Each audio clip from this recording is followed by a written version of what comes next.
Hey everybody, welcome. So today I want to talk about the Columbine, the events with Columbine, and wanted to go over it. I know a lot about Columbine. I've studied a lot of it, know a lot about with everything that happened. But some people don't. So I figured to show Dan Cummins' Timesuck. It's a podcast, very funny. He talks anything from true crime to historical events, things about famous people. So he does a lot of good stuff. Go check out his podcast. Very funny. But yeah, let's go over Columbine today because there was a lot of false accusations with things that happened with this. The media really twisted a lot of things around, and he does a great job here of telling how everything happened. A lot of people might know about Columbine, but some people might not. So I figured to just go over this. It's going to be a little long, so by hang in there, I'm going to kind of give my opinions about things he says. It's going to be funny. He's a comedian, so he makes jokes. He does it in a respectful way, unless the person's a piece of crap, kind of thing like that. So he does a good job. So yeah, let's get into it, guys.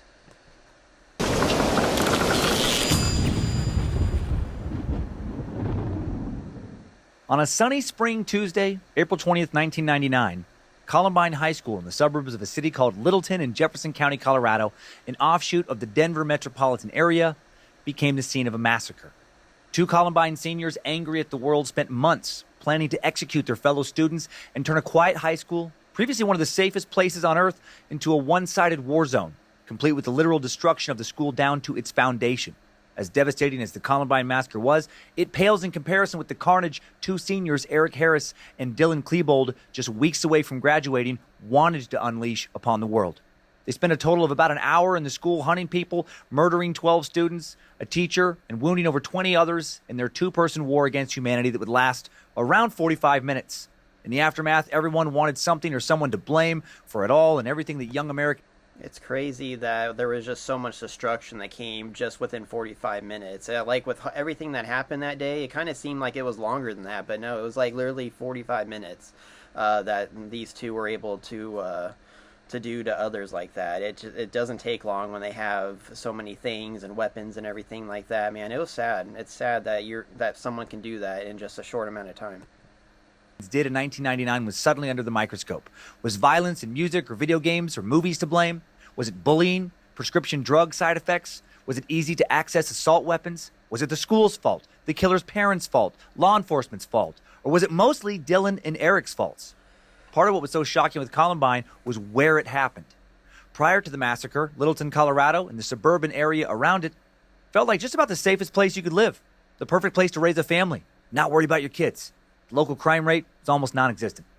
Littleton's still well below the Colorado violent crime averages, 43 reported incidents per 100,000 people, compared to 375 incidents per 100,000 people for the state of Colorado, and 394 incidents per 100,000 for the United States based on 2017 FBI crime stats. How could this community be the scene of such an atrocity? That would be part of what scared America so much about this particular shooting. It felt like if the shooting could happen in Columbine, it could happen anywhere else in the U.S. It's another dark one today. Yeah, he makes a good point there. This didn't happen in like Detroit. This didn't happen in like Compton. Didn't happen in like a very dangerous, like well-known place. This happened in a very suburban, very place that had a lot of community. Crime rate was non-existent, so it did shock a lot of people. The fact that if this really could happen in a place where there was no crime and anything, it could happen anywhere. You got to remember, there were school shootings before Columbine, but nothing to like this. This changed a lot, and I'll go into it within the video and everything. I remember like right after this happened, I had to wear uniforms in school. Like the year after that, like a couple months after this happened, I had to switch to uniform when I went to high school. I went to high school from 2003 to 2007. So 2003, we had IDs, so people knew that we went to the school. There was a lot of things that Columbine changed for a lot of people. So, but yeah, like I said, the fact that it happened in just such a town that was very high end, and that this could happen probably freaked a ton of people out. Also a fascinating one, good chance to clear up some myths. The national media kicked off a huge blame game in the immediate aftermath of this tragedy, and they got it wrong. We're deep diving the Columbine Massacre today, and we're going to try to get the narrative right here on Timesuck. This is Michael McDonald, and you're listening to Timesuck. You're listening to Timesuck. It's an inside joke. You gotta listen to the show to kind of know what's going on. So I'm gonna fast forward a little bit. I think this is only for like kind of the next kind of little segment here is kind of for like people that kind of listen to this show. So let's kind of fast forward a little bit here. Let's see where he's at here. And Dylan Klebold. Okay, so I went a little too far. Here we go. Sorry about that, guys. On socials, meet Sachs, please. And now let's head over to Columbine.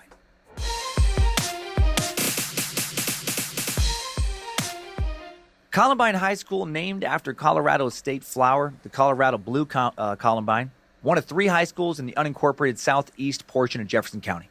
The county itself lies on the west side of the Denver metropolitan area and is the most populated county in the state. It sits about 15 miles southwest of downtown Denver. School opened in 1973, home of the Rebels. A notable alumni not associated with the Columbine shootings is Todd Park Moore, vocalist for Big Head Todd and the Monsters.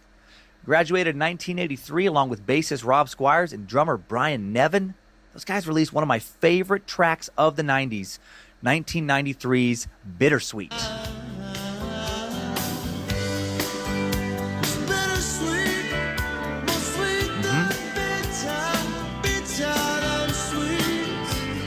That's a good one. Surrender. There's so many great songs that he plays on this show that I had no idea what they were. So yeah, that song is actually really good. I listened to that on repeat for a little bit. It was actually a really good song. Never heard of that song before. I may have listened to that song on repeat for several hours on a few occasions, like a maniac. Maybe.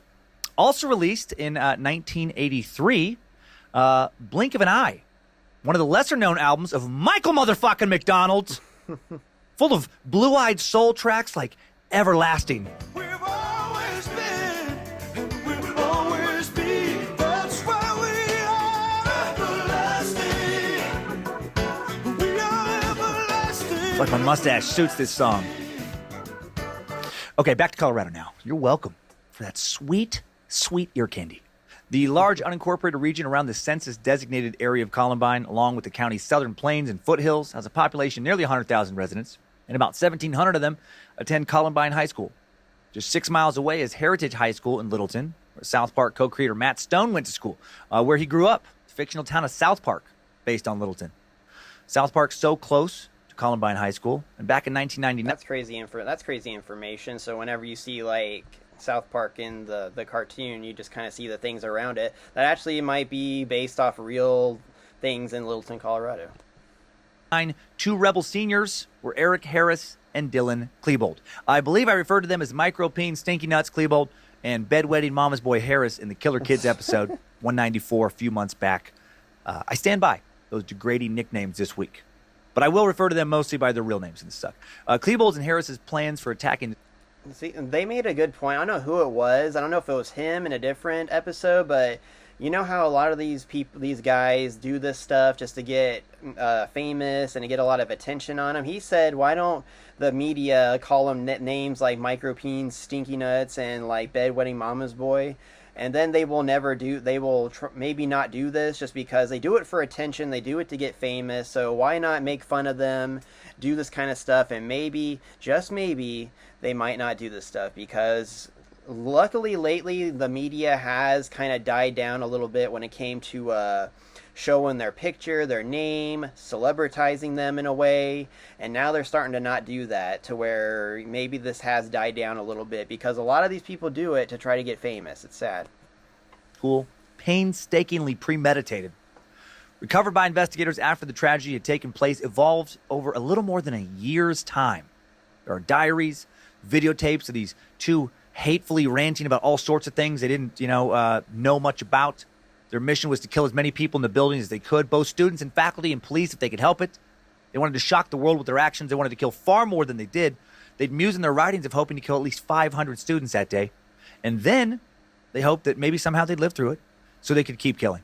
They wanted to invade neighboring homes following the attack. They wanted to even ideally hijack a jet and crash it in New York. And this is months before 9/11. Columbine was never just meant to be a shooting. If these two had their way, they would have basically burned the whole world to the ground. These two killers. That is, like I said, before I saw this episode, I did not know that. I thought that this was like a shooting that they just wanted to go in and shoot. They actually wanted to, like I said, I'm trying to keep my words here. I know I'm not monetized on YouTube, but I'm trying not to. I don't know if this video could be banned eventually. I hope not. I'm really trying to do this in a respectful way, but I have to say words that obviously I have to just say it to make the video make sense. So, but they actually wanted to bomb the school, and they wanted to take 500 students with them, and then they wanted to basically, to the people that were running out of the school. I had no idea about that. I just thought it was going to be a thing where they would just go in and with their things, and do that. And no, they wanted to do far more damage than what they were able to, and which is scary. Just imagine if they were able to, if their detonators didn't malfunction, just how many other people would have lost their lives. They built bombs, lots and lots of bombs, pipe bombs, propane bombs, even made car bomb, booby traps to blow up their own cars to kill law enforcement officers. They wanted to blow up hundreds of students inside the school and then shoot any students who didn't get blown up who were running out of the school and away from the explosions.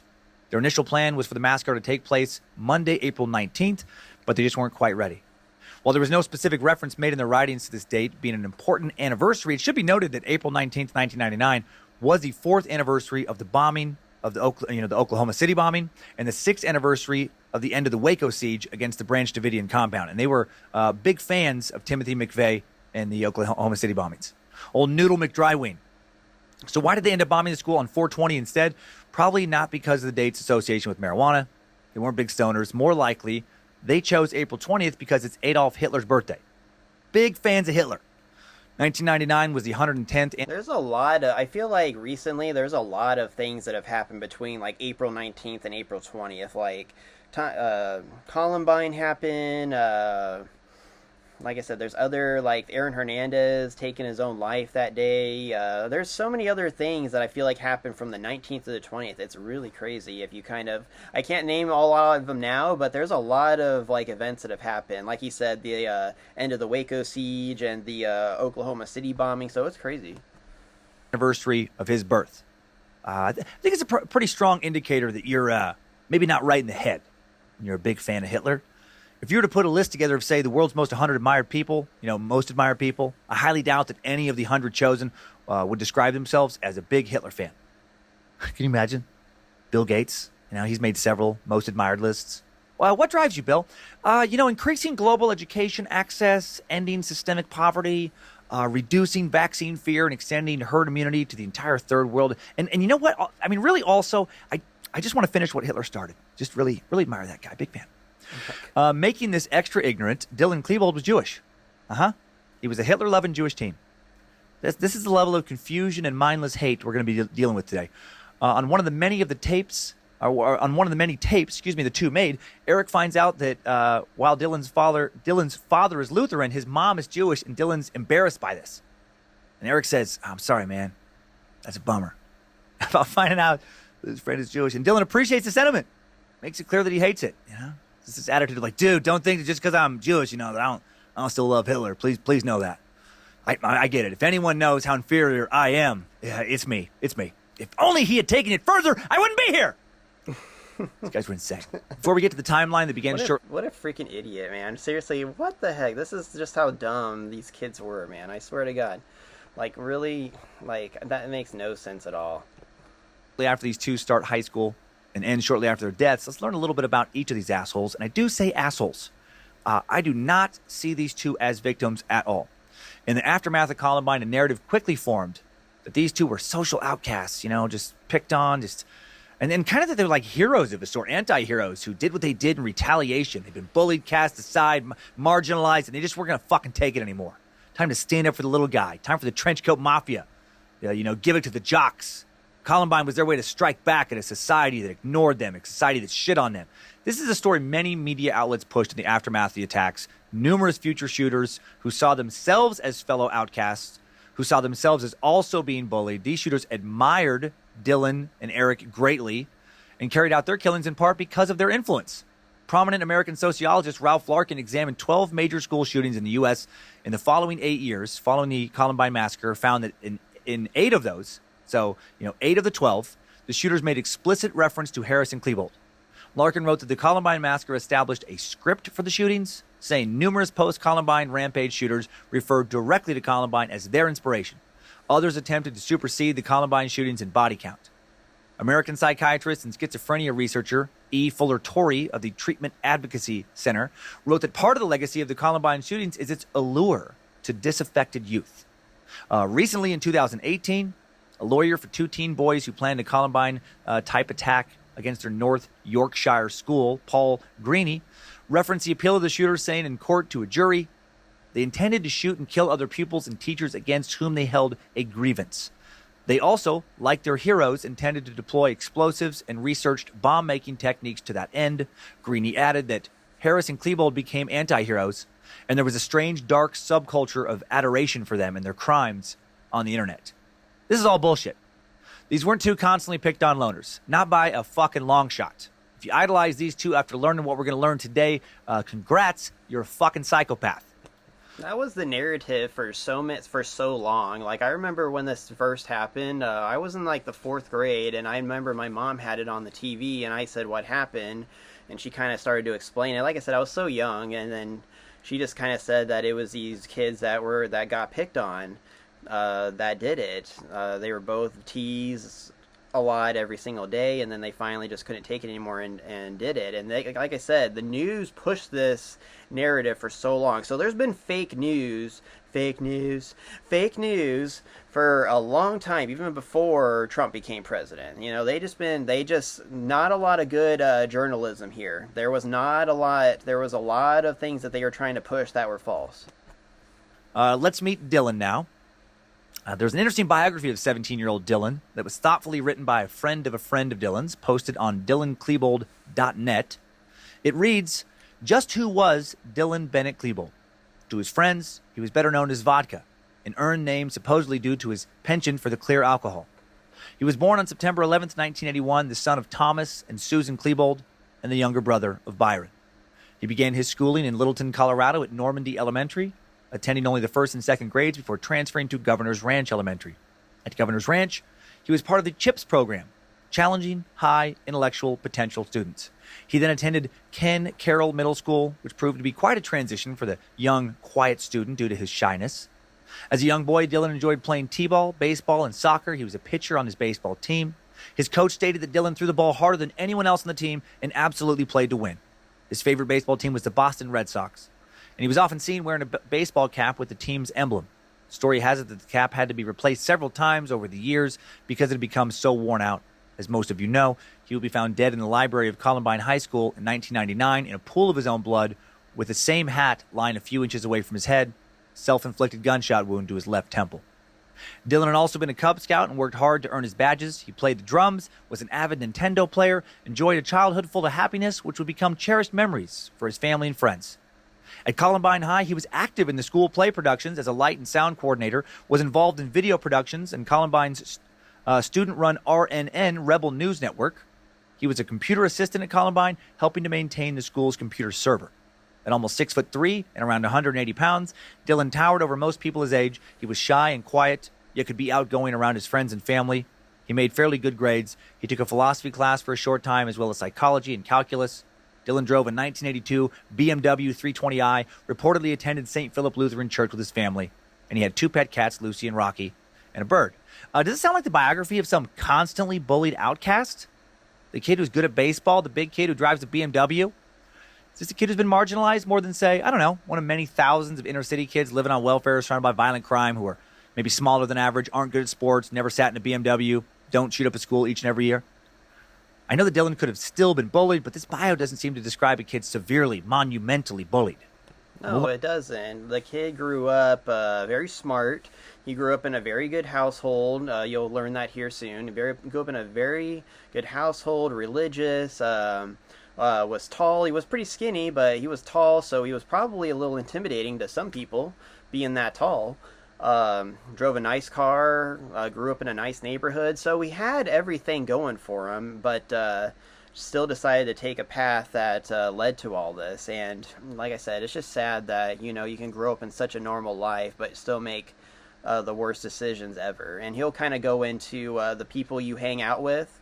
Everything like that matter a lot too, and to be careful of who you hang out with. A lot more as we go forward to this end. Dylan's bio continues. He kept journals in which he wrote poetry and doodled in. He was actually named after a poet, Dylan Thomas. Thomas, one of my favorite poets, wrote one of my favorite poems, Rage, Rage Against the Dying of the Light. Ironic that this Dylan would rage to end so much light. These journals also included the daily happenings and struggles of everyday typical teenage life, which most young people experience. He expressed love, hate, lust, sadness, longing, and everything in between. He quoted lyrics from his favorite songs and bands. He enjoyed playing computer games like most normal teenagers. He enjoyed playing games such as Quake, Doom, Hexen, Diablo, countless others. His left ear was pierced, and he usually wore a triple cross earring. Man, the triple cross. I forgot about that one. So 90s. I think George Michael rocked a triple cross earring. Maybe Rob Lowe, St. Elmo's Fire. Earrings like back in the 90s were so popular. I even had one. I just had the little gold one. I didn't have the triple cross. I didn't really know. I can't even really remember what that was. But I think I saw a picture of it. I was like, okay. I don't remember kids having that when I was growing up. Maybe the teenagers did, but I was like, I don't know. Like I was just a little kid, so I didn't know. But yeah, like earrings were like the big thing back in the day. Whenever he says like a cross earring, like the person who rocked a cross earring that I loved back in the day was Barry Bonds. He had a cross earring, and he wore that thing pretty well. Like that's like the only reason, like maybe why I would like rock a cross earring. I'm too old to probably do that now, but like yeah, Barry Bonds rocked the cross earring back in the day, like heavily. Dylan was a cigarette smoker, smoking Marlboro menthols preferably. He enjoyed the occasional drink of alcohol, including mixed alcoholic drinks. It has been said that he had a legendary appetite, as most teenage boys have, eating cereal from mixing bowls and candy bars and Dr. Pepper sodas in a small refrigerator that he supposedly had in his room, a gift from his brother Byron. Had a fridge in his room, dependable car to drive, a lot of nice friends, good brother. Also doesn't appear as if he was physically or sexually or emotionally abused, lived in a nice town in a nice home, raised by a nice family. If you had a fridge in your if you had a fridge in your room back in the 90s, man, you were balling, man. I remember, like, that's pretty common now, but like that was not common back in the 90s. If you had a fridge, you were probably living like a king. Dylan's dad, Tom, worked as a geophysicist for Champlain Oil Company. His mom, Sue, counseled disabled kids at Arapahoe Community College. They made enough money to buy rentals and leave their jobs to form Fountain Real Estate Management to oversee their rental properties. They're kicking ass. Numerous friends, family friends, spoke out after the massacre to talk about how Tom and Sue, great parents. Again, Dylan, not some disenfranchised youth, constantly having society kick sand in his poor, weak little face. Didn't have a childhood like, say, 90s disenfranchised icon Kurt Cobain. Wasn't surrounded by dysfunction, bouncing from relative to relative. According to more of his bio, it just goes to show that just because that you grow up in a bad environment doesn't mean that you can't go on to do great and amazing things. So that's sometimes it doesn't matter. You can grow up in a really good household, make bad decisions, and then you can grow up in a terrible household and make good decisions. Kurt Cobain obviously didn't make good decisions based on, drug use and obviously the thing that ended his life. But it just goes to show that just because you grow up in a good household doesn't mean that you're going to always make good decisions. Much enjoyed movies and music. Among his favorite movies were Natural Born Killers, From Dusk Till Dawn, Pulp Fiction. Yeah, I mean, Pulp Fiction, Natural Born Killers for sure. From Dusk Till Dawn. Weird, but I liked it. Tarantino's role in that movie, super weird. He loved The Lost Highway also anything. I've never seen that movie, but I've seen memes. Is that the one where he directed the movie, but then he had like a scene with like some woman where it was like some foot like thing or something like that, where I just see like the meme where it said like Quentin Tarantino director cast himself in the movie as like a foot fetish kind of weirdo. I was like, that is just so freaking weird, man. I'm telling you, the people that are into the whole feet thing, you guys are freaking weird. by Quentin Tarantino. Yep, was a winner in his book. Pretty typical for the 90s. Among his favorite bands were the Smashing Pumpkins, Solid, Orbital, yes. Chemical Brothers, yes. KMFDM, a German industrial band whose name, Kein Mehrheit für die Mitglied, I'm probably butchering, it's all German, loosely translates to no pity for the majority. Listen to Nine Inch Nails and Rammstein. Yeah, a lot of good 90s stuff. I listen to almost all those same bands all the time, back when it was cool to have CD binders in your dorm room. I had the fucking sweetest CD binders, man. Pages and pages, kick-ass music to impress the ladies with. Hey, Lucifina, come sit next to me. Flip through my binder of music. During the last year or two of Dylan's life, he made plans for the future. Though more than likely this was a front to hide his true plans. He and his dad took a trip to Arizona to check out the University of Arizona, where he picked out, paid for a dorm room. He planned to major in computer science. Where I used to live. Dylan was badly depressed, although he did have many good friends. He felt as though almost, if not all of them, weren't true friends, and that they would only leave him in the end. Which is like despite the vicious murders that Dylan helped commit on that horrible day, on April 20th, 1999, he is remembered by his family and most of his friends as a wonderfully smart and funny boy who is dearly missed. His actions were shocking to mostly everyone who knew him, and many still cannot believe that he had helped plan the massacre for over a year. Jesus.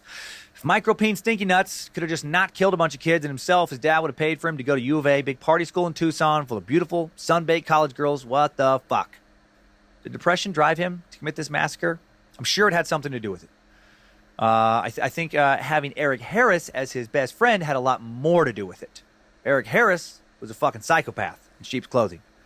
My mom worried a lot about some of the kids I hung out with, and the older when I was, going to high school, and the older I get, the more I understand how justified this concern was. Keep an eye on who your kids pal around with.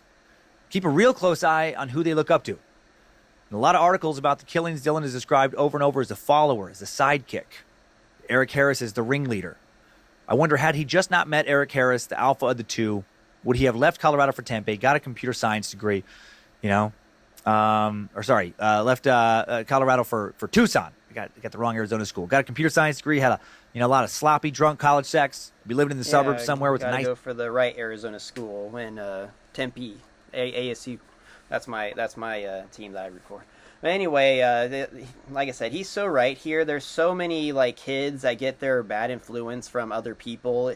If you are not careful, you really can go down that path. I had a friend like that. He wasn't that bad or anything like that, but there were things that I did with him that I would never have done if I haven't met him. Like I said, he wasn't bad or anything like that, but still there were things that I got introduced to with him and everything like that. Just other things, there were, like I said, there's, he had helped me, he was the main person that did it, but we had stole Yu-Gi-Oh cards from a Target. It was him that. He kind of was the one that stole it. He was the one that stole it. I was with him, but he handed me the cards kind of thing like that, and he got caught. So that's not something that I would have done or anything like that. He got caught. I didn't, kind of thing like that. So he obviously, was stealing from stores. I don't know if that was... I think he's done that before, but that time he got caught, and I was with him. He had showed me, corn for the first time. And just stuff like that. His brother had magazines and everything that he showed me and everything, and on the computer as well, I'm sure. This was kind of in the early 2000s, so that was when it was kind of around at that time. So he had showed me that. So yeah, it's true. Be careful if you're a parent. Be careful of the kids that your kids are hanging out with. I'm telling you, it's true. It's so true, and you really got to pay attention to this stuff, just because when you're young like that, you're stupid, man. Family in a nice house? I think so. Maybe, But instead, he mind melded with Eric Harris. And I hate to admit it, but I do understand the appeal of being the sidekick of a dark friend all too well. My Eric Harris was a kid named Chris. I almost said his last name. I should. A kid named Chris in Las Vegas when I went to 2 years of high school at Bonanza High School. Before meeting Chris, I was a straight-laced kid from a small town in Idaho. Never stolen anything, never tried to make a bomb, never raised really any hell of any kind. A kid named Russ lived a building over in this giant apartment complex, in a sea of other giant apartment complexes. Ran into Russ at the pool, became friends, met Chris, and Chris didn't give a fuck about anything. I'd never met anyone like him. Smart, funny, didn't take shit from anybody. He did stuff like put smoke bombs in Bonanza High School's AC system, evacuated the whole school, got arrested for shooting people laying around the apartment complex pool with a pellet gun from his bedroom window. His dad was out of the picture. His mom was always at her boyfriend's house, and for the most part, he did what he wanted. Stole stuff constantly from 7-Eleven down the street, steal right in front of the employees, and run out of the store, and then run back a few minutes later to do something crazy like open the door and just throw a fucking slushie at him. And to be honest, I loved it. And pretty soon I was... He's literally like the bullies from The Simpsons that just torture up poo at the Quickie Mart. It's a sidekick. I was doing whatever he was doing right along with him. I was having a great time. Stealing shit, setting dumpster fires, breaking into cars, breaking into buildings, running from security guards, running from the police, other random people we'd infuriated or fucked over. It all seemed like a big game. Good way to feel an adrenaline rush. Never got caught. We just kept escalating our mayhem, started making plans for stuff like blowing up ATMs. Had my dad not moved us back to Idaho after my sophomore year, I often wonder where I would have ended up. Probably nowhere good. Choose your peer group carefully, young meat sacks listening. Actually, we should all do that. We should all choose our peers carefully. Don't hang around the... See how he's saying he was going around, like, doing things that he probably normally wouldn't have done? That's how I did with kind of my friend. You know what I mean? Like, I was just kind of... He was kind of the ringleader, and I was kind of the sidekick. You know, like, I was kind of a shy kid. I had friends, but... you know, with him, I got introduced to other friends that were kind of around the same, did the same things as he did in a way. So maybe a little bit, like I said, he was like a good friend of mine. So, but he just had other influences as well. So it just kind of, if you are kind of like a shy kid, you're trying to be seen by others, you're going to make bad decisions. So yeah, just please be careful of who you let your kids hang out with. Eric Harris's of the world. I'll let him drag you down. And this is coming from a guy who recorded last week's Suck Super High on Shrooms. Which actually, I hate that they're illegal. Anyway, I suppose I should probably tell you a lot more about Eric after talking all this shit about him. Eric was born Eric David Harris on April 9th, 1981 in Wichita, Kansas. His parents, Wayne Nelson Harris, Kathy Harris, were both born in Colorado. While Wayne was working in the Air Force as a transport pilot, he held 11 different positions at 6 different bases in Ohio, Michigan, and New York. His family moved around a lot the first 12 years of Eric's life. Like Dylan, he had one sibling, a brother, Kevin, born 3 years before he was. The Harris family moved from New York to Littleton, Colorado in July of 1993. He met Dylan not long afterwards. They met in middle school, 7th or 8th grade, possibly the summer between 7th and 8th grade. Eric's dad, Wayne, took a job with Flight Safety Services Corporation in Inglewood. Kathy got a job as a caterer. Eric, not a big kid like Dylan, only 5'6", 135 pounds when he died at the age of 18. His ego, though, his ego much bigger than Dylan's. Dude seemed to think he was brighter, more insightful than basically anyone else on Earth. Even though the world never provided any evidence to speak to that.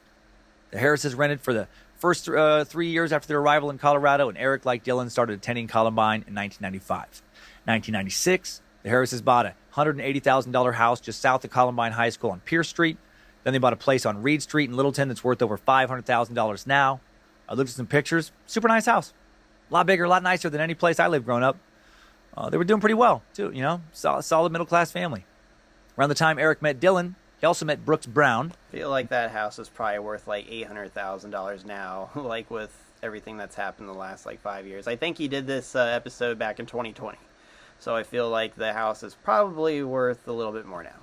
Nate Dykeman, a few other kids who have become known in the media as members of the Trenchcoat Mafia, even though that term was really given to some other kids who graduated the year before Dylan and Eric, kids that Dylan and Eric barely hung out with. So they were associated with some other kids who called themselves the Trenchcoat Mafia. Let's just make this clear. The only people that I think can really rock a trench coat are not these guys. It's number 1, The Undertaker, number 2, Robert Stack. Let's just get that out of the way. Those are like the only two people that can really rock the trench coat. Obviously, I like trench coats. I really do. I think they're a good look. But like the only 2 people that can still rock a trench coat without it really be associated with anything negative is The Undertaker and Robert Stack. Rest in peace, Robert Stack. And that term got thrown out to the media. That wasn't a big thing that they were actually advocating. They weren't wearing trench coats even every day. Just kind of how they became known. Eric and his buddies started getting into trouble like a lot of teens do. They started getting into more trouble, as time went on, like a lot of kids do. They got in enough trouble for Eric's father, Wayne, to start keeping a diary of Eric's misdeeds. We'll go over some of those misdeeds in the timeline. Eric also spent a lot of his time online playing video games, super active online, almost famous in some gamer circles, posting as many as 11 homemade Doom mods of his own design. At some point, he was active in a Quake team that called themselves the RC Rebels. He was part of the generation that's pastime was exploring what was the still new frontier of the internet. He and Dylan had their computers set up on a network to play Doom together online. Some of Eric's web pages, many of them Doom-related, received a lot of attention immediately following the shootings. Most of the initial web concern revolved around two particular pages. The Doom 2 site he had set up starting somewhere around 96, and the WBS site that the news focused on, which is just the lyrics posted from a KMFDM song, Son of a Gun. He posted lyrics like Apocalypse Now, Walls of Flame, Billowing Smoke, Who's to Blame? Funny to me how music like this was blamed in the aftermath of the massacre. I listened to way heavier shit when I was in high school than that. I listen to heavier stuff than that now. So do most of my friends. None of them shot up anybody. I love to work out now to stuff like Dead's FMFY. The opening lyrics are, so fuck me and fuck you too. The world should start over new. Oh, it's so good. Fuck me and fuck you too. The world should start over new. Bring out the guillotine. Save all the sympathy. I don't actually want to bring out the guillotine. Not really. Dead's actually a Phoenix band, I believe. They're from Tempe. So yeah, Dead's actually it's DED. Go check them out. They're actually a really good band. They had a good few songs come out a couple years ago. They're a great band. They're a great band. Check out that song too. That's a good gym song. Just fun stuff to work out to. Such a good song. Harris loved KMFDM. Other hardcore bands, they didn't love him back. I hate these fucking bands with acronym names. Never rolls off the tongue. KMFDM. You guys should have got a better name. Maybe it'd be bigger now. KMFDM and others spoke out about the shootings, about how their music was fantasy, escapism, artistic venting, not a fucking blueprint for how you should live your life. After the shootings, the band didn't appreciate being thrown in with Harris and Klebold as far as, people they admired. They didn't like being thrown in with Hitler and Charles Manson. I don't blame them. Marilyn Manson was not one of Harris or Klebold's favorite bands, but they were nonetheless also thrown into the spotlight by the media as being part of, quote, everything wrong with America's youth. Immediately after the massacre, significant blame was directed at Marilyn Manson, with various media reports about Harris and Klebold portraying them as some sort of gothic cult, kids who worship Manson. Not true. Early media reports alleged that the two shooters were wearing the group's T-shirts during the massacre. Those reports were wrong. They were not wearing Manson shirts. Rumor reported as fact. Knowing it wasn't true, various news outlets continued to run sensationalist stories with bullshit headlines slandering Manson, such as killers worshipped rock freak Manson, devil-worshipping maniac told kids to kill. Oh my God, fake news, nothing new. A guest from the goth scene stated on a 2020... Yeah, man, Marilyn Manson got a ton of heat back in the day, man. He was on, Fox News. He did an interview with Fox News. I think, Michael Moore, invited him to do... Bowling for Columbine. He invited him to say, and he did a great job. The dude's actually really smart. He's very much into philosophy. I think Michael Moore was asking him questions like, what would you say to the shooters and everything like that. What advice would you give him? He said, I wouldn't say a single word. I would let them speak, and that's not what anybody did, kind of thing. The dude's really smart. He's very weird, obviously, but very smart. But yeah, man, he got a lot of heat when that happened, man. The very first Manson song I think I ever heard was called "The Dope Show." Very good song. I think that was right 98, I believe. Man, it was a really good song that came out. But yeah, he got a lot of heat. Broadcast covering the Columbine shootings in the months that followed. Yeah, blame the music, the clothes. It's always the same story. Something goes wrong in the younger generation. The older one wants to blame clothes, movies, games, hobbies, pastimes. They don't want to look at how little attention so many parents offer their kids or the blind eye attitude of so many educators. The graphic content from Eric's websites that was spoken of so fearfully by the media at the time referred primarily to images of characters straight from Doom 2. The demonic pictures in his notebook that were so shocking, Doom pics. The Horn guy is one of the Doom 2 boss gods. Doom's fucking great. I played various Doom games off and on. I've played them since 1996. For years when I was younger, I played Doom for an hour or two a day. I did finally stop when one day after playing, I went for a walk around my neighborhood and I found this cat. And I just picked it up, kind of play with and started petting it for a second. And then I just kind of out of nowhere, I just felt compelled just to yell, Doom! All hail Doom! And I grabbed that cat by the tail and I fucking whipped it into the street until it was a dead, bloody mess. Then I chewed into its stomach. I got hot blood and guts all over my face. And I ripped off all my clothes and I just ran through the street howling, Doom! All hail Doom! That was when I stopped playing Doom, because for a while, I knew I was going to kill somebody. And of course, that's nonsense. Never felt nonviolent, never felt nonviolent, played a bunch of Doom, and then thought, I get it now.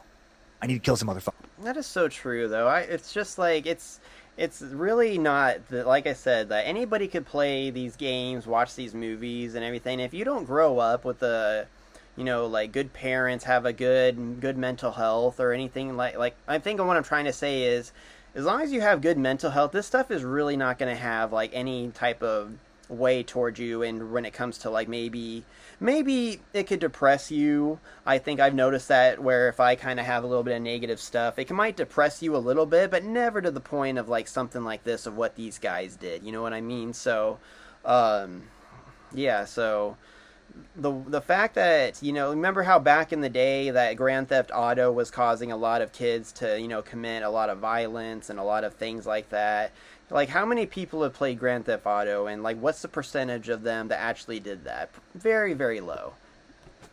Just like in Doom. That's what Doom wants. A little ridiculous to blame a game for a crime as premeditated as Columbine, I think. Yet moralists still made the argument after the killings. Check out these numbers. As of 2018, an estimated 20 million people had already played the original version of Doom. How many have played all the other editions or sequels? 40 million? 50? 100 million? And how many of those players went on to, carry out a killing spree? According to Google, only the Columbine shooters were obsessed with Doom as far as school shooters go. So not a very strong correlation. Feels a wee bit like a scapegoat. If you want a deeper dive on stats regarding violent media influencing or not influencing school shootings and other violent behavior, check out the Killer Kids episode of Timesuck. I break down a lot more info about the link between violent games and violent kids, or the lack thereof. Eric kept a lot of Doom and Quake graphics on his AOL website as well, but far scarier than Eric's gaming sites were the rants he dumped onto his homepage about just hating the world at large. Where he wrote stuff like everyone in it, not just jocks or blacks or whites or rich people, everyone. He wrote about hating a lot of people, most people. Wrote about killing. Wrote a lot about killing. Did not write a bunch about vengeance. Did not write a bunch about wanting to get back at all the bullies who made his life a living hell, because as you'll see later, they didn't make his life a living hell. I think you have a decent feel for who these two kids are now. They weren't bounced from foster home to foster home. They didn't come home every night to parents who hit them. Weren't being molested. They had pretty good childhoods. Let's get a better feel for them now, though. Get a better feel for who these kids were in the months leading up to the Columbine massacre in today's Timesuck timeline. Strap on those boots, soldier. We're marching down a Timesuck timeline.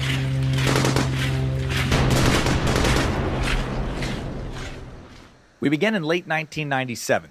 Learn a little more about Eric Harris. The parents of Harris's buddy, Brooke Browns, filed a police report with investigator Michael Guerra regarding a number of threats and rants aimed at Brooks from Eric. Apparently, the two friends had a falling out because Brooks was chronically late in giving Eric a ride to school. Damn you, Brooks! How dare you not pick up your friend on time, even though it's not your job to take him or any other student to school, and if you wanted to get there earlier, you should fucking, find a different ride or take the bus. Apparently, Eric chewed Brooke out about this one too many times, and Brooks, who wasn't getting any gas money for the rides, did tell him to find someone else to take him or to ride the bus, and then Eric, in response, smashed Brooks' windshield with a rock. I know, it's like he literally is doing you a favor, and then it's like he might be running a little late. It might be a little annoying, but he's still giving you a ride, like what the heck?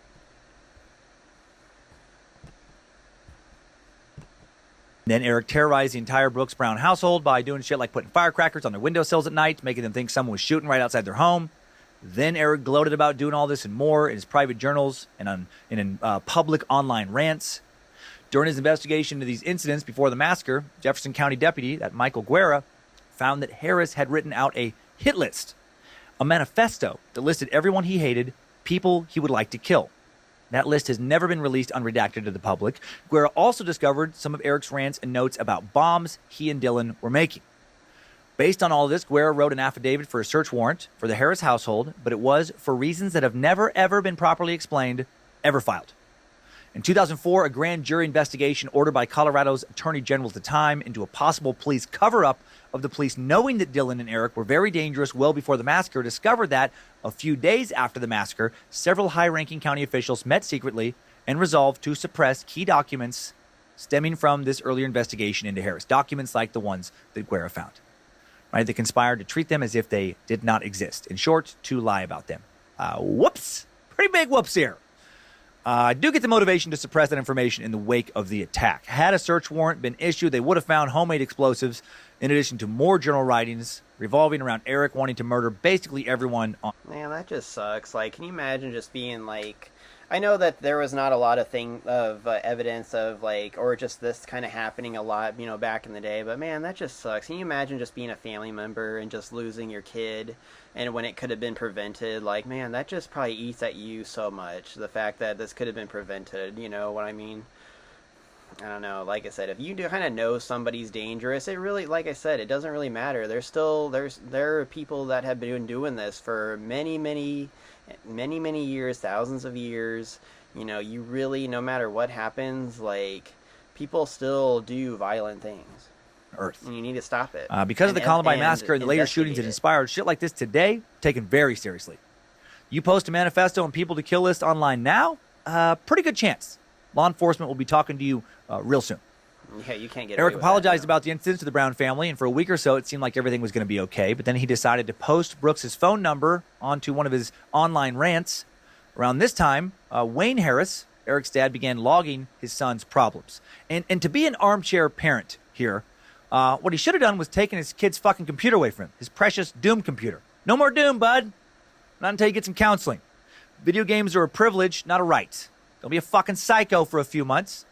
No more people to kill this. We'll talk about you getting your computer back. Also, time to read your diaries. Or at least time to hand those diaries over to a therapist to have them read them.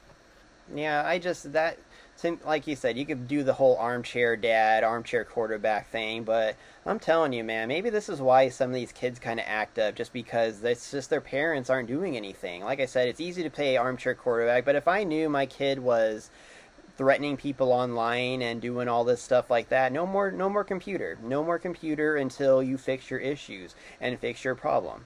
You know what I mean? And he gave good things. He said, like, I'll read your diary, or you could hand it over to a therapist. So at least give him that option to at least, like, so where I don't read it, but hand it over to a therapist and let them figure it out, and you guys can figure it out. You know what I mean? So, but like you said, video games are a privilege, not a right. And I totally agree with that. If your kid is acting up, it's time to start taking away their things, man, especially if they're threatening people online. You lose the right to have your journal remain private when in an online journal, you write about how much you love Hitler and how much you want to kill everybody. January of 1998, Harris and Klebold were caught breaking into a van, were charged with theft, criminal mischief, criminal trespassing. Because it was their first offense, they were enrolled in a diversion program. The diversion program consisted of community service and counseling. This included anger therapy for Eric and the stipulation that neither youth would be allowed to own a gun. Eric was pissed about this, ranted about the injustice of all of it in one of his diary entries that we'll go over later. Both boys were given early release from the program due to their apparent excellent progress within the system, and they were both given high recommendations from the people who signed their release forms. They both were so good at hiding who they really were from everyone around them. Man, me and my mayhem buddy Chris, back when I was at Deviant sophomore, same way. My dad and stepmom, they thought Chris was awesome. Super polite. He knew how to win over parents. I was super polite too. Got straight A's in school. My teachers loved me. Never caused problems in class. And then on the weekends, I was slashing tires and trying to make fucking pipe bombs and running from security guards. On March 25th, 1998, Eric Harris filled out a mental health self-evaluation form that was given to the therapist he was seeing for his anger management. On this form, he described experiencing homicidal thoughts, mood swings, anger, anxiety, depression, and loneliness. He made at least one attempt to reveal who he really was. His parents seemed to downplay all this, though. They did get him psychiatric medication. He was put on Luvox, a.k.a. Fluvoxamine, a selective serotonin. I don't know if this is true, but that medicine that he was saying, I don't know if it's still around today just because of what happened. Like, I don't know if it was banned or if it's still around, but I don't know what it was, but I don't know if it's banned just because of what happened, kind of thing. To be honest, it doesn't sound like it was the medicine. It just sounded like this kid was just a crazy kid and a crazy psychopath. Reuptake inhibitor used mainly to treat OCD and depression. A rare side effect of the drug, one that sometimes occurs during the first few months of treatment or during a dosage, increase or decrease dosage adjustment, is suicidal thoughts. Homicidal ideation, not thought to be a side effect. And important to note, he was writing about really wanting to kill people before he started taking this, because a lot of people would blame side effects of this drug for what happened. It doesn't hold up with me. July 4th, 1998, fellow Columbine student Peter Maher and his friends have a scary encounter with Eric Dillon and a few others at a local convenience store. Peter said that he saw one of the boys in a trench coat holding a big pistol-grip shotgun in the air. Later that day, Peter and his friends say Harris and company, they saw them at a fireworks stand where another altercation began. He claims that one of the trench coat boys pulled a knife on him, while another mentioned they had a shotgun. Said he and his friends were able to talk the situation down and get away. So it sounds like Eric and his buddies may have been more bully than bully victim. I'm surprised they didn't call the cops and they got in trouble right then. You know, who knows what could have happened? Like if they, who knows what could have happened? I don't know if they were on probation from the other thing or whatever. Like who knows what could have happened? They should have gotten in trouble right there. I'm not sure why those kids didn't call the cops on them. Late 1998, Dylan and Eric made a video for film class where they pretend to shoot their friends who are dressed up as jocks with real weapons. And the video ends with Columbine High looking like it blows up. Yeek! Looks real bad in hindsight. They did not get into any trouble. Again, this is something that will be taken way more seriously today. You don't get to make a class project about blowing up your school, shooting your classmates, and not get a talking to from the police. You're for sure spending a lot of time in the counselor's office after that. You're not like, whatever, just JK, can I do over, right? Come on. Give me some extra credit? No, nothing? Okay. That's crazy to me that they didn't get into any trouble about that. And that is absolutely just mind blowing to me that you literally, even if it was some type of fake movie that they were making, that's gotta be something that the teacher's gotta be maybe you guys should go see a counselor. This seems a little off to me. Dylan and Eric began to write down their infamous massacre plan in journals and notebooks that will later be found in the boys' rooms, along with a sawed-off barrel of a shotgun and an unused pipe bomb. In one early journal entry, Eric writes, "I will sooner die than betray my own thoughts. But before I leave this worthless place, I will kill whoever I deem unfit." Wasn't fucking kidding. He also wrote extensively about how he wanted revenge against anyone who he thought had ever wronged him. In another entry, Eric details how he thinks society could be improved by boosting natural selection. He details out initial plans for how he and V as in vodka, the nickname for Klebold, would carry out this boosting, complete with a short weapons detail and tactics disclosure. In October of 1998, he writes again about the massacre he hopes to commit, at one point asking, "Someone is bound to ask, what were they thinking?" And he answered, "I want to burn the world. I want to kill everyone, except about 5 people. If we get busted anytime, we start killing right then and there. I ain't going out without a fight." This fucking dude is a psycho. And we'll get more into the psychology of that at the end of the episode. I'm not just talking shit saying he's a psycho. November 17th, he writes that he wants to have violent sex with a woman, quoting a line from a Nine Inch Nails song, Closer, a great bedroom song to have some carnal and consensual sex with. I fucking love that song. You bring me closer to God. Eric didn't want... Get me closer to God. That song, whenever that song... I still love that song, man. Just whenever I hear... I don't know how the beginning of it goes, man. I love that song, dude. That is, an amazing song. He didn't want consensual sex. He wrote about how he wanted to overpower some woman. He wondered who he could trick into his room first. Then, after raping...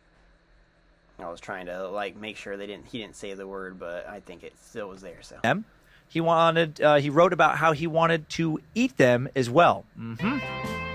Oh yeah, I totally understand those thoughts. I must say, I really like the story. Anyway, right? Didn't realize I relate too much to these wonderful young American lads. The word so very much, and there's lots of Germans. So much fun. How I wish I could have made a special lady butt steak dinner for them both, and just maybe I just had them. Not now, Yahim Kroll. God damn it. That's another inside God, this joke suck, you you don't get sick the show. cannibal fuck. Sorry about that, everybody. Eric really did write about how much he would want to taste human flesh. He would have loved Kroll. And then he segued from cannibalism in his journal to writing about how he wanted to kill a freshman, writing down, "Just tear them apart like a fucking wolf. Show them who was good. Strangle them. Squish their head. Bite their temples into the skull. Rip off their jaw. Rip off their collarbones, break their arms in half, and twist them around. The lovely sounds of bones cracking and flesh ripping. Ah, so much to do and so little chances." Jesus. So many journal entries like that. God. We'll never understand. I know there wasn't a history of school shootings before this, but man, truly a bummer that law enforcement, when Guerra found some of these rantings, they didn't take them a little more seriously. But again, hindsight, 2020. Context-wise, there wasn't a history of shootings like this when they were looking into this. There are links to the two diaries in the show notes. Show notes full of citations, always available via the Timesuck app or at timesuck.com. So if you want to read more, you can go check our notes, and you can read all kinds of crazy journal entries. Murder preparations escalated in December of 1998 when Dylan's 18-year-old friend Robin K. Anderson purchased 2 shotguns and a rifle at a gun show for Eric and Dylan. She acted as a third-party buyer for them since they weren't 18 at the time. She bought the boys a high-point carbine 9mm rifle, a pump-action shotgun, and a double-barreled shotgun. Had no idea what her two friends intended to use these weapons for. Once the guns were purchased, Eric and Dylan would saw off the barrels of the shotguns for easy concealability. Robin would later testify about this purchase at a House Judiciary Committee meeting or hearing in January of 2000, saying, Eric Harris and Dylan Klebold had gone to the Tanner Gun Show on Saturday, and they took me back with them on Sunday. I remember this as being in November or December of 1998. When Eric and Dylan had gone the previous day, a dealer told them that they needed to bring someone back who was 18. They were both 17 at the time. This was a private dealer, not a licensed dealer. While we were walking around, Eric and Dylan kept asking sellers if they were private or licensed. They wanted to buy their guns from someone who was private and not licensed because there would be no paperwork and no background check.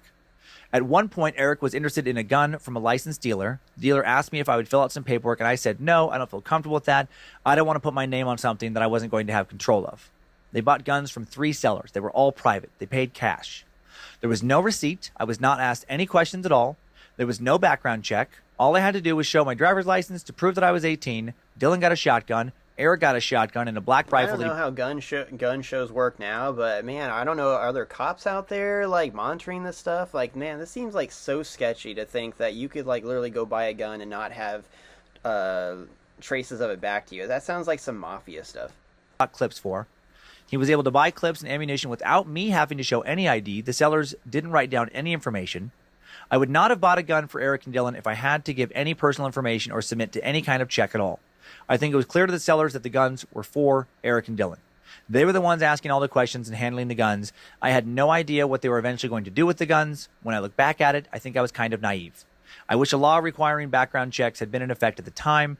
I don't know if Eric and Dylan would have been able to get guns from another source, but I would have not helped them. It was too easy. I wish it had been more difficult.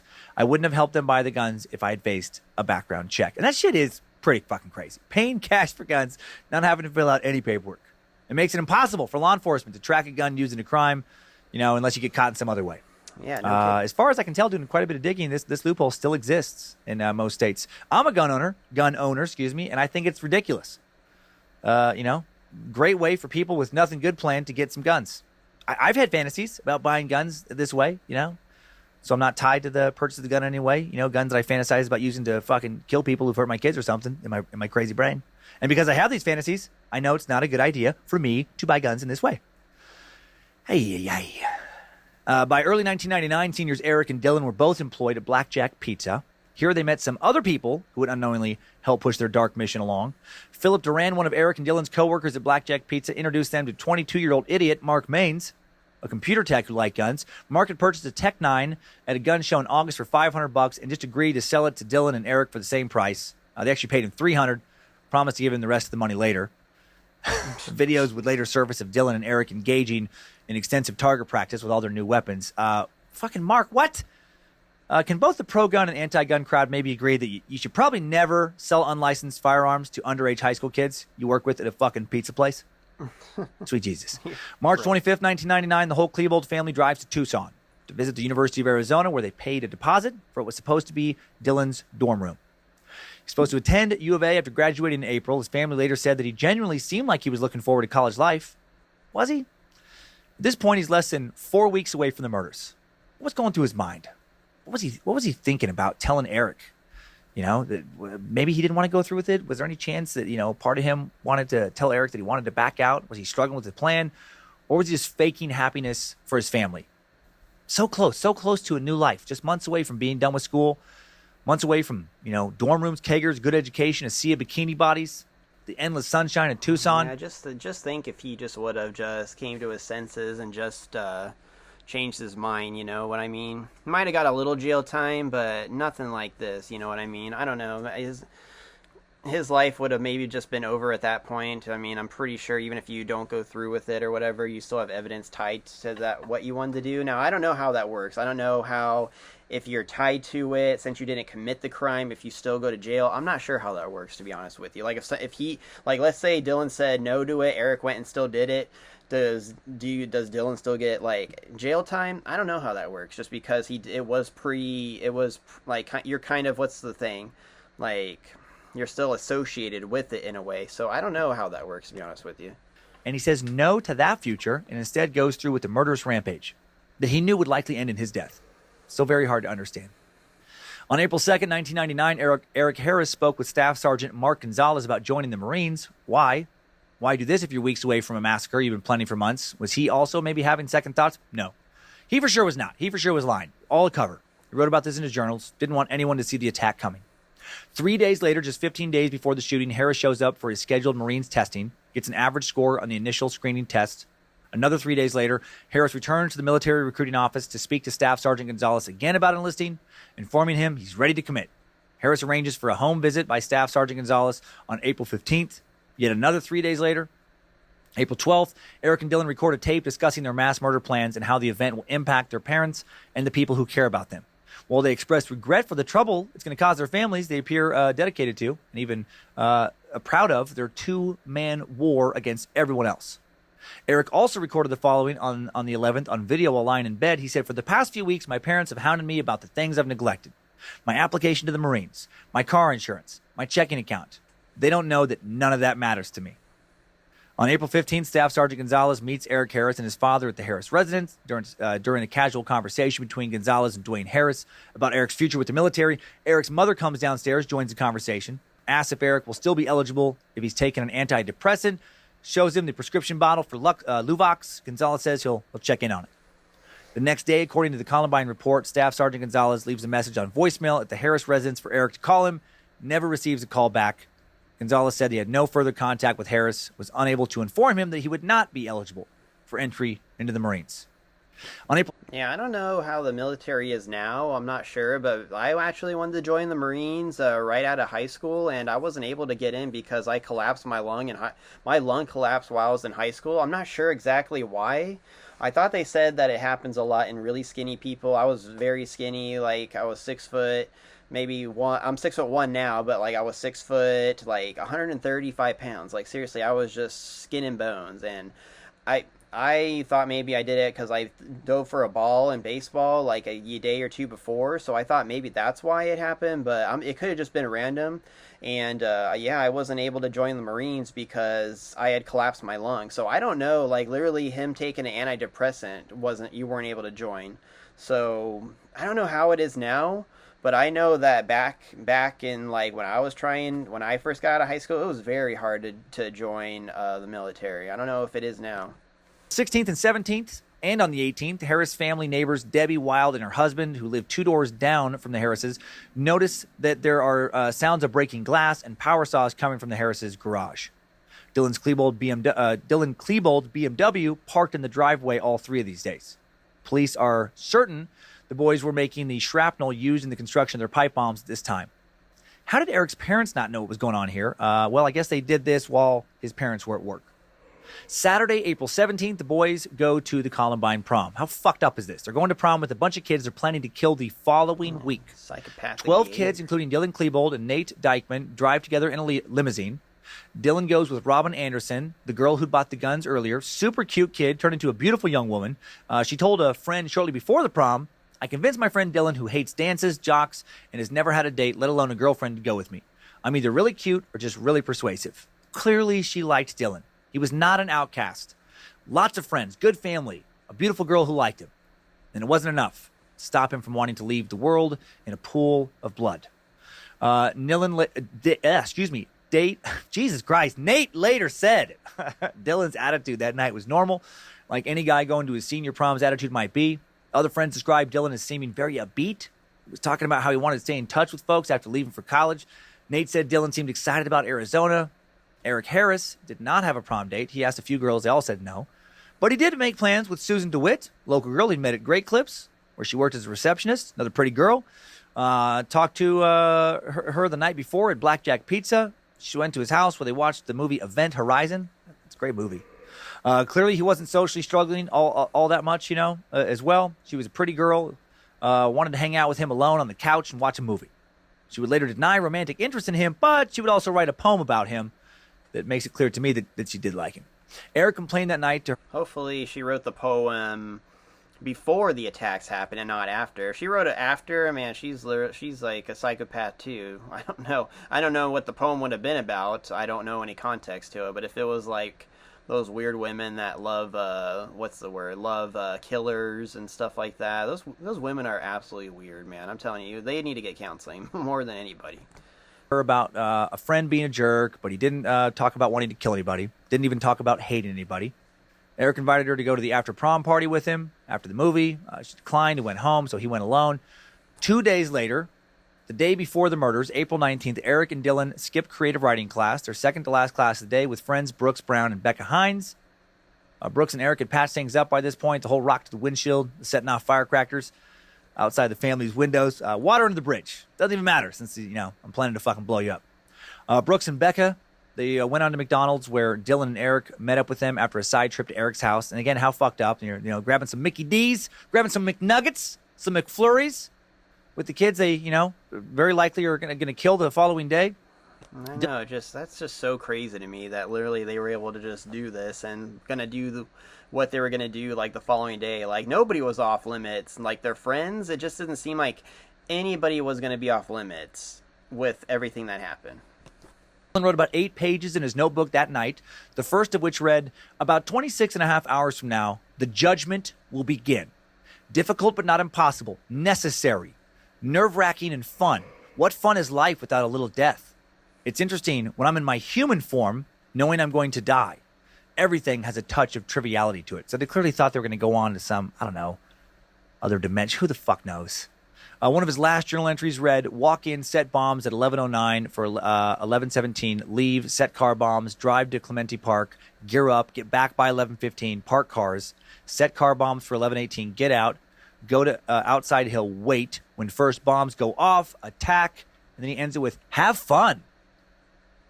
What the fuck? Eric also asks Mark Maines, the 22-year-old pizza coworker and idiot, to buy some more ammo for him. Mark buys 100 rounds from a local Kmart, gives it to Eric later that night because Mark is pathetic, desperately trying to impress high school kids he works with at a pizza place. Not a big Mark fan. Neither was local law enforcement. He'd later be arrested for his involvement in all this and go to prison for basically being an idiot. On the morning of April 20th. McConaughey's character in Days Confused, just the kid wanting to hang out with high school kids. It's about 10:30 a.m. Klebold and Harris film one last video detailing exactly what they plan to do and how they felt about it. Apologies are offered to their parents. They admit that they knew a lot of innocent people were going to be hurt, and they weren't going to let that stop them. Eric quoted Shakespeare on one tape as he swigged some Jack Daniels, saying, good wombs hath borne bad sons. He and Dylan demonstrated how they could fit their sawed-off weapons in their coats, talked about all the people they hated and what they'd like to do to them. And they both seemed giddy as fuck to do what they were about to do. At one point, Klebold looked into the camera and says, hey, Mom, gotta go. It's about a half an hour before a little judgment day. I just wanted to apologize to you guys for any crap this might instigate. Just know I'm going to a better place. I didn't like life too much, and I know I'll be happy wherever the fuck I go. So I'm gone. Goodbye. These motherfuckers were so crazy by this point. Does he think his mom is going to watch this and be like, good for you, son. So glad you're in a better place. Kind of annoyed that he had to kill a bunch of kids to get there, but, happy for you, buddy. Yeah, his mom was psychologically messed up for years. I think she did like a TED Talk and released a book like 10 years ago about everything, and it's really sad. She seemed like a really sweet woman, you know what I mean? And yeah, it's just sad that the parents had to, have this negativity when it was really nothing that they did wrong and nothing that they did. It's just really sad that, people could be this selfish. Dylan skipped their first 3 classes and pulled up to Columbine High School at 11:10 a.m. on the 20th. Parked their cars flanking the exits and entrance to the cafeteria. Their cars had good views of the front student entrance as well as the entrance to the cafeteria. Brooks Brown had just stopped outside for a cigarette when he saw Eric pull up in his car. He confronted Eric for missing his third period test, and then Harris laughed and told him, it doesn't matter anymore. Then Eric told him, Brooks, I like you now. Get out of here. Go home. And then he tuned Brooks out as Brooks began to speak and unloaded the duffel bags he had in the trunk of his car. Brooks got creeped out. headed across the parking lot towards Pierce Street, feeling uneasy, not sure what the hell was going on. How he must reflect on that moment now. Yeah, no serious. At 11:14 a.m., No kidding. the two gunmen, dressed in black leather dusters, their trench coats, wearing wraparound sunglasses, carried 2 duffel bags into the school's cafeteria, each containing a 20-pound propane bomb attached to timers set to go off in just 3 minutes at 11:17 a.m. during a lunch, when the cafeteria would be the most crowded, according to Eric's notes. Eric and Dylan then quickly returned to their cars to wait for the explosions. Based on information found later in the home videos and journals, the two intended to blow the school up, then gun down any survivors that were trying to escape when the bombs went off. There were nearly 500 people inside the cafeteria at the time the propane bombs were supposed to go off. Had the bombs actually detonated as planned, luckily the timers weren't wired correctly. They would have likely all been killed.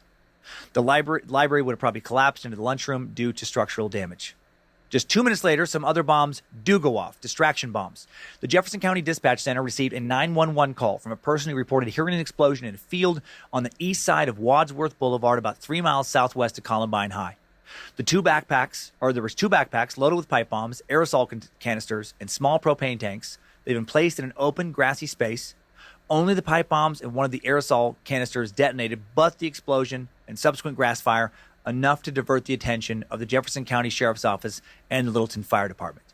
A minute later, 11:20 a.m., back at the school, Eric and Dylan get tired of waiting for the cafeteria bombs to go off. After setting up car bombs in their vehicles, they each take a duffel bag and a backpack collectively containing 2 sawed-off shotguns, a 9mm semi-automatic carbine rifle, a 9mm Tech-9 semi-automatic pistol, and several hundred rounds of ammunition, and a fuckload of pipe bombs. They proceed up the hill towards the top of the west entrance steps, the highest point on the school grounds. From that position, they were near the north side of the library and the cafeteria, with the cafeteria entrance below them. The west entrance was to their left, the athletic fields to the right. A witness heard one of the gunmen then shout, "Go, go!" And then both Harris and Klebold pull out their shotguns and open fire.